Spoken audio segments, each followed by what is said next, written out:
জেনওডি চ্যানেলের পক্ষ থেকে আমি মেহেদি আপনাদের সবাইকে আবারও জানাচ্ছি স্বাগত।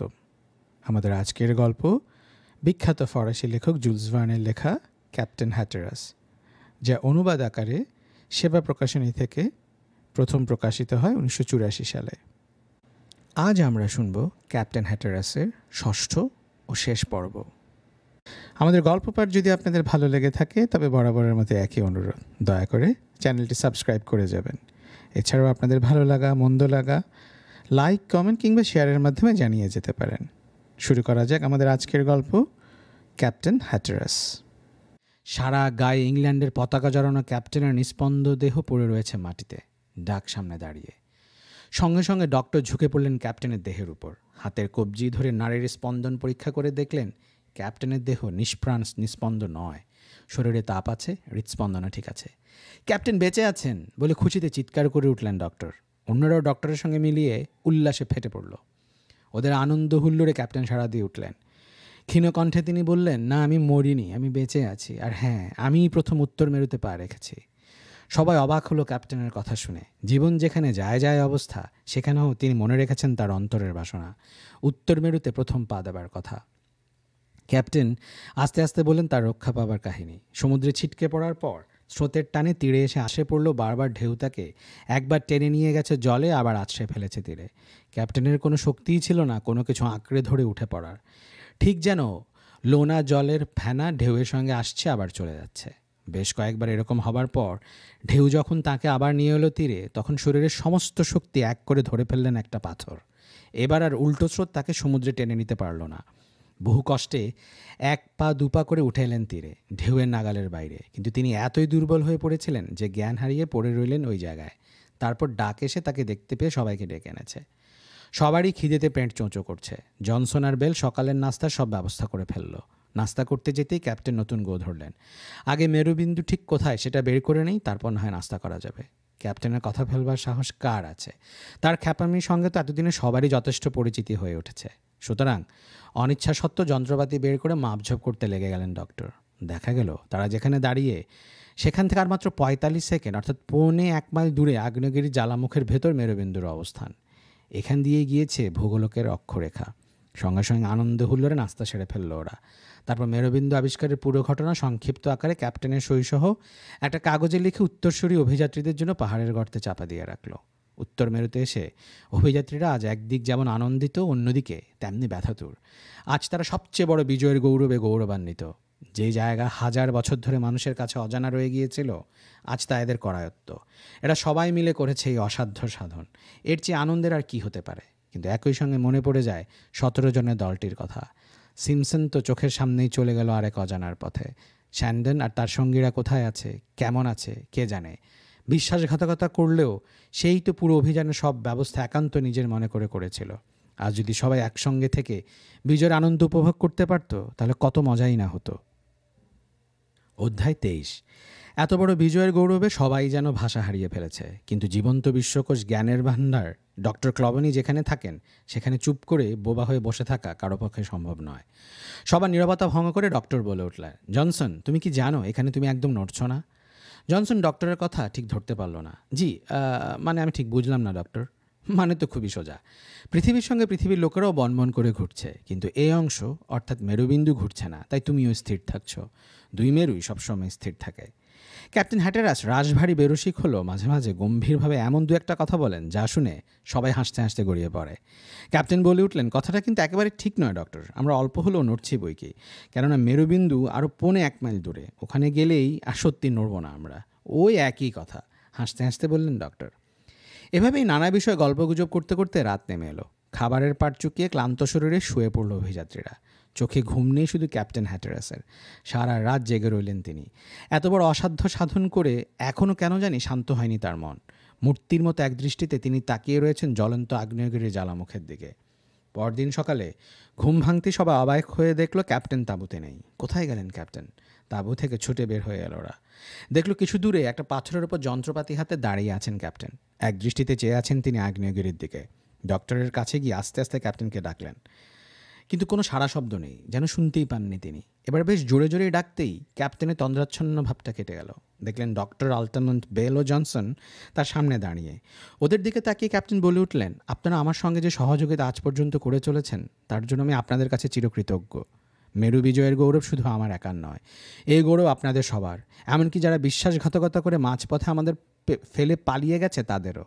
যদি তারা ইংল্যান্ডে ফিরে যেতে পারে তাহলে আমি আমার প্রতিশ্রুতি মতো তাদের পাওনা ঠিকই মিটিয়ে দেব। যার যা পাওনা তা সে পাবেই।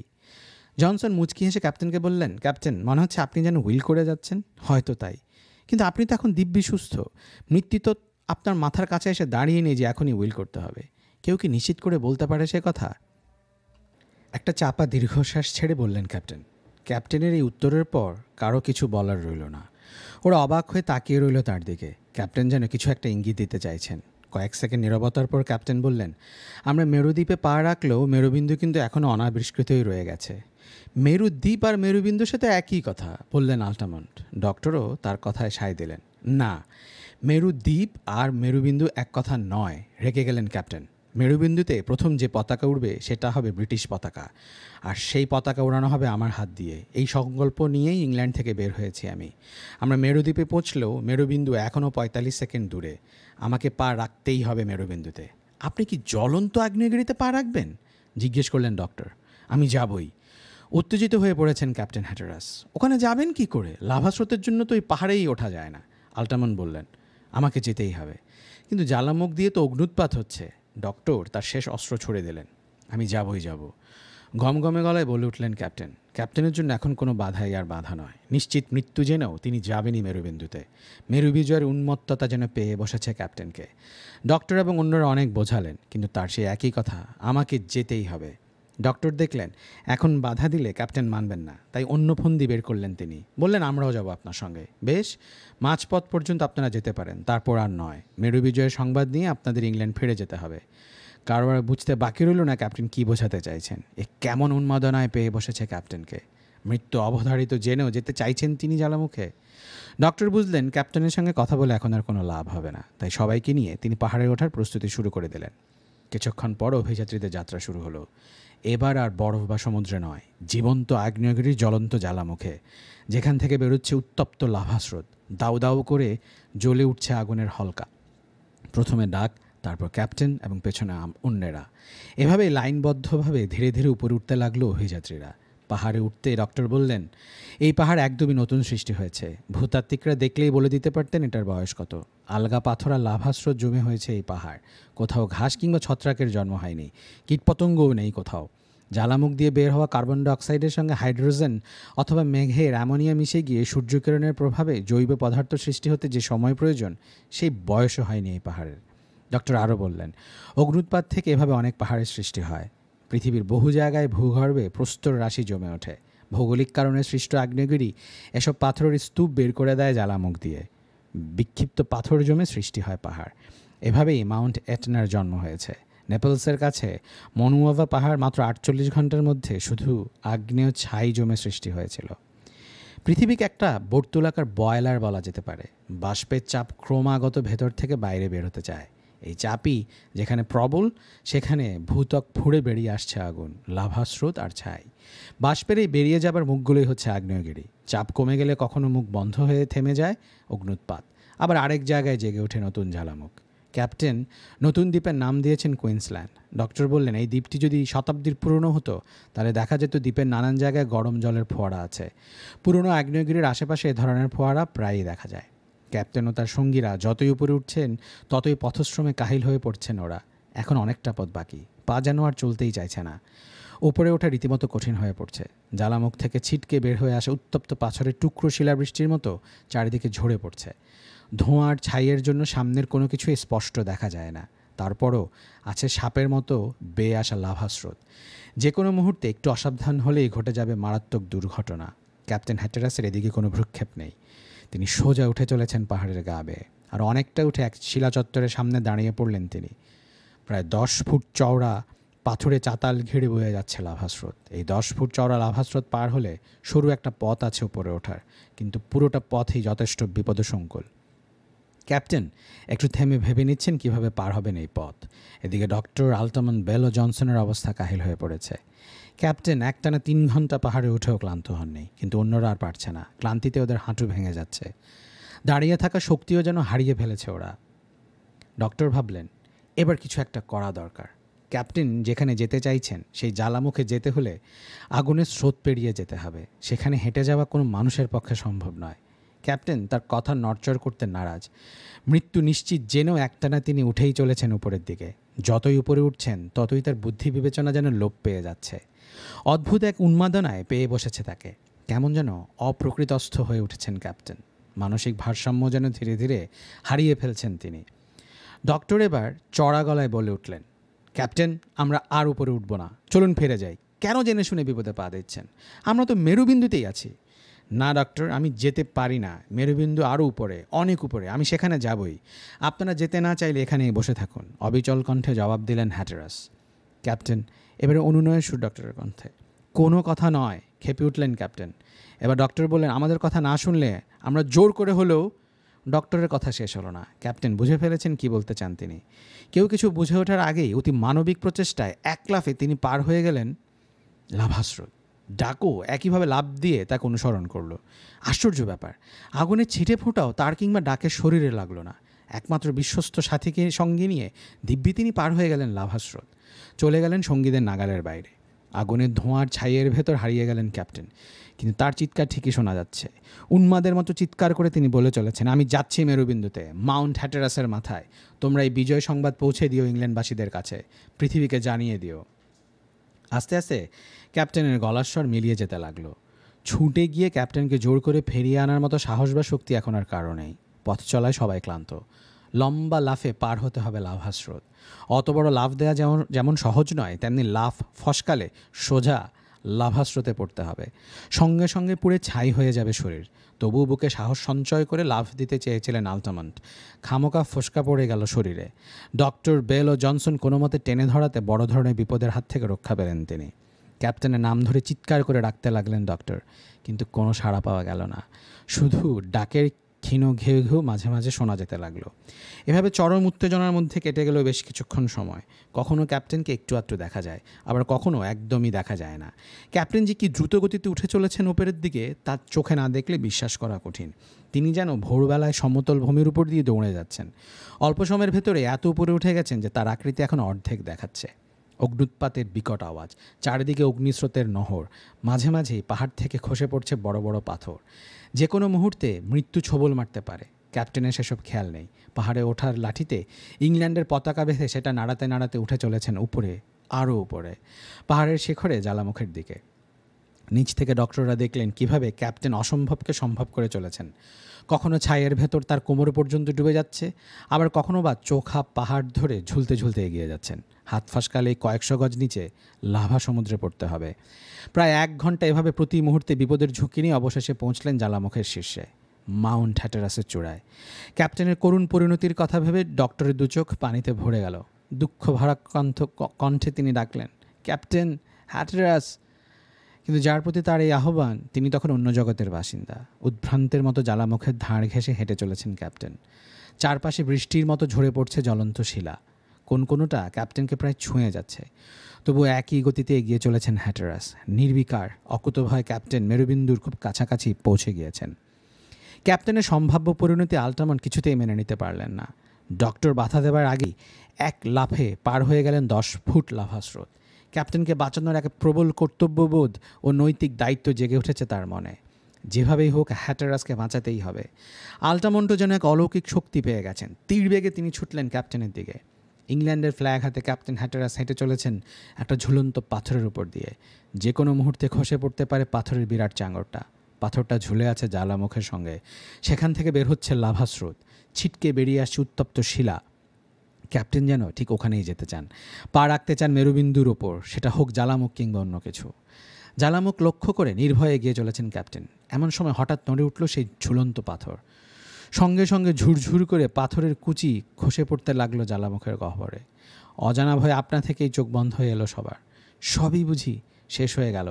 ক্যাপ্টেন হ্যাটেরাসকে বোধহয় আর বাঁচানো গেল না। হ্যাটেরাসের দেহ নির্ঘাত গিয়ে পড়ছে জ্বলন্ত জ্বালামুখে। ঈশ্বরে যার সহায় তার মৃত্যু এত সহজ নয়। ঠিক সময় মতো পৌঁছে গেলেন আল্টামন্ট, টেনে তুলে ধরলেন পতনমুখ ক্যাপ্টেনকে। এ যাত্রা বেঁচে গেলেন ঈশ্বরের অশেষ কৃপায়। আল্টামন্টের পৌঁছতে যদি আর একটা সেকেন্ডও দেরি হতো তাহলে ক্যাপ্টেনকে আর বাঁচানো সম্ভব ছিল না। আল্টামন্ট ফিরে এলেন ক্যাপ্টেনের সজ্ঞাহীন দেহ নিয়ে। কিন্তু কাকে নিয়ে এলেন আল্টামন্ট? অধ্যায় 24। ডক্টরের সেবা শুশ্রূষায় সংজ্ঞাহীন ক্যাপ্টেনের জ্ঞান ফিরে এলো, কিন্তু একই দশা হয়েছে তার। ক্যাপ্টেনের দিকে তাকিয়ে সবাই যেন হতবাক হয়ে গেছে। জ্ঞান ফিরে পেয়ে অবোধ শিশুর মতো বোকা চোখে তাকিয়ে আছেন হ্যাটারাস, নিষ্পলক চোখ, যেন সামনের কিছুই দেখতে পাচ্ছেন না তিনি। ক্যাপ্টেনের চোখে চোখ রাখলেন ডক্টর, কিন্তু ডক্টরের উপস্থিতি তিনি টের পেলেন বলে মনে হলো না। ক্যাপ্টেন অন্ধ হয়ে গেলেন কিনা ভেবে শঙ্কিত হয়ে পড়ল জনসন। ডক্টর তাকে সান্ত্বনা দিয়ে বললেন, ক্যাপ্টেন অন্ধ হননি ঠিকই, তবে তার চেয়ে বড় ক্ষতি হয়ে গেছে তার। হ্যাটারাস মানসিক ভারসাম্য হারিয়ে ফেলেছেন, চেতনা শক্তি লোপ পেয়েছে তার। ক্যাপ্টেন পাগল হয়ে গেছেন, একদম পাগল। ডক্টর নিজেকে সংযত রাখতে পারলেন না, শিশুর মতো ফুঁপিয়ে কেঁদে উঠলেন। ক্যাপ্টেনের সঙ্গে তারই সবচেয়ে বেশি হৃদ্যতা ছিল। এতদিনের অভিযানে বন্ধুত্ব আরও নিবিড় হয়েছিল। বন্ধুর এই দুঃখজনক পরিণতি কিছুতেই তিনি মেনে নিতে পারছেন না।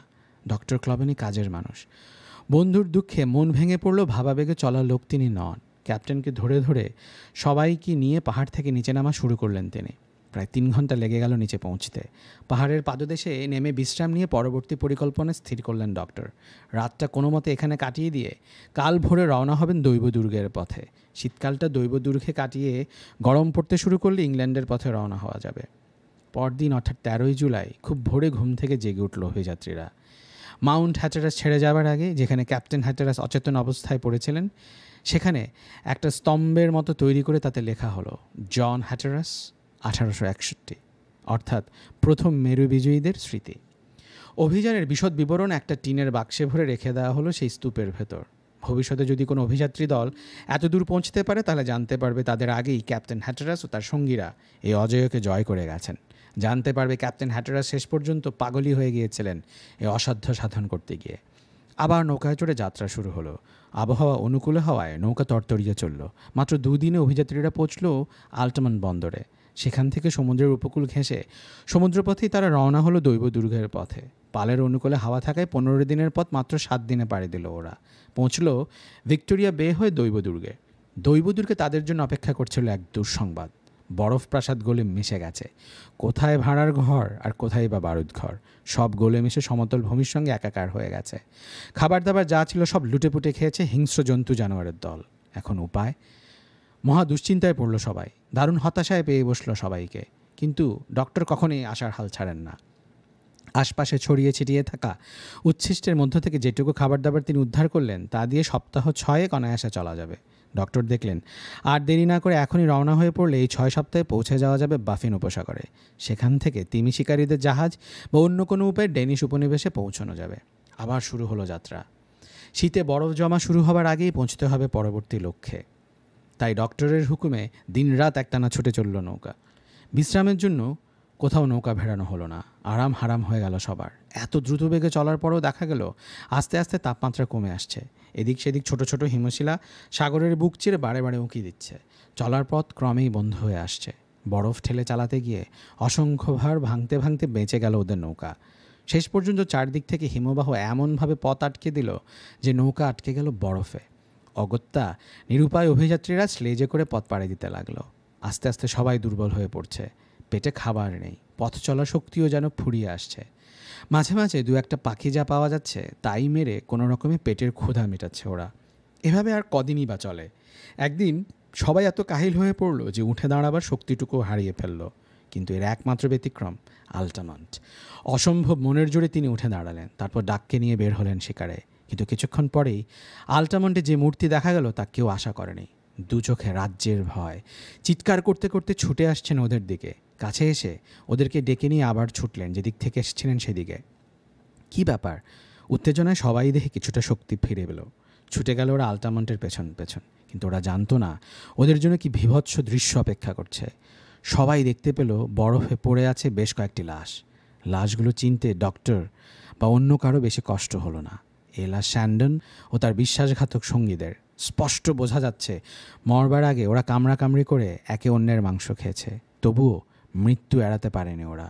একেই বোধহয় বলে ঈশ্বরের অমোঘ বিধান। বিশ্বাসঘাতকতার যোগ্য শাস্তি। এর পরের দিনগুলো যে কি কল্পনাতীত দুঃখ কষ্টের মধ্যে কেটেছে তা আর বলার অপেক্ষা রাখে না। ডেভিন দ্বীপের প্রান্তে পৌঁছতে লেগে গেল সেপ্টেম্বরের 9 তারিখ। 2 দিন আগে শেষবারের মতো খেয়েছে সবাই, কিন্তু কি খেয়েছে ওরা? কী বা আছে খাবার? শেষমেশ এস্কিমো কুকুরটাই ওদের আহারে পরিণত হলো। একটা কুকুর এতজনের ক্ষুধার্তের জন্য কিছুই নয়। জনসন, বেল দুজনেই অসুস্থ হয়ে পড়েছে, কেউই আর চলতে পারছে না। মৃতপ্রায় অবস্থায় ওরা পড়ে রইল বাফিন উপসাগরের তীরে। অপেক্ষায় রইল যদি কোনো তিমি শিকারীর জাহাজ দেখতে পাওয়া যায়। প্রথম দিন কিছুই নজরে পড়ল না কারো। পরদিন দূরে দেখা গেল জাহাজের পাল। আশায় বুক বেঁধে সবাই ছুটল সমুদ্রের দিকে। অনেকভাবে চেষ্টা করলো ওই জাহাজের দৃষ্টি আকর্ষণ করার, কিন্তু না, জাহাজের কেউই ওদের দেখতে পেল না। আস্তে আস্তে জাহাজ মিলিয়ে গেল দিগন্ত রেখায়। হতাশায় একেবারে ভেঙে পড়ল সবাই, কিন্তু ব্যতিক্রম শুধু ডক্টর। আর একবার কেরামতি দেখালেন তিনি। একটা বড় হিমবাহে উঠলেন সবাইকে নিয়ে। স্লেজের তলা থেকে লোহার পাত খুলে নিয়ে মাস্তুলের মতো গাঁথলেন হিমশালায়। তাঁবু ছিঁড়ে পাল বানালেন। বাতাসের ছোঁয়া লাগতেই পাল ফুলে উঠল। হিমশিলা ছুটে চলল নৌকোর মতো। একটা ডেনিশ তিমি জাহাজ দেখতে পেল ওদের। জীবন্ত কঙ্কালের মতো মানুষগুলো নাবিকারা তুলে নিল জাহাজে। সেবা শুশ্রূষা করে ওদের দেহে শক্তি ফিরিয়ে দিল। 13 দিনে জাহাজ এসে পৌঁছল লন্ডনে। মেরু অভিযানে 17 জনের আল্টামান সব ফিরে এলো মাত্র 5 জন। অভিযাত্রীদের মনে এখন এক মিশ্র অনুভূতি, একটি আনন্দের আর একটি দুঃখের। ক্যাপ্টেন হ্যাটেরাস আর ভালো হয়ে উঠলেন না, পাগলই রয়ে গেলেন, বাকশক্তিও আর ফিরে পেলেন না। চিকিৎসার জন্যে লিভারপুলের এক মানসিক হাসপাতালে তাকে ভর্তি করে দিলেন ডক্টর, কিন্তু এতেও কোনো পরিবর্তন হলো না। ক্যাপ্টেন হ্যাটেরাস প্রতিদিন ডাককে নিয়ে হেঁটে যান বিশেষ একদিকে। সেখানে গিয়ে দূর পানে চেয়ে থাকেন, আবার ফিরে আসেন। এই আসা যাওয়ার কোনো শেষ নেই, যেন অতৃপ্ত আত্মা ঘুরে বেড়াচ্ছে শান্তির খোঁজে। পাঠক, জানেন কি কিসের পানে আজও হ্যাটেরাস চেয়ে থাকেন দূর দিগন্তে?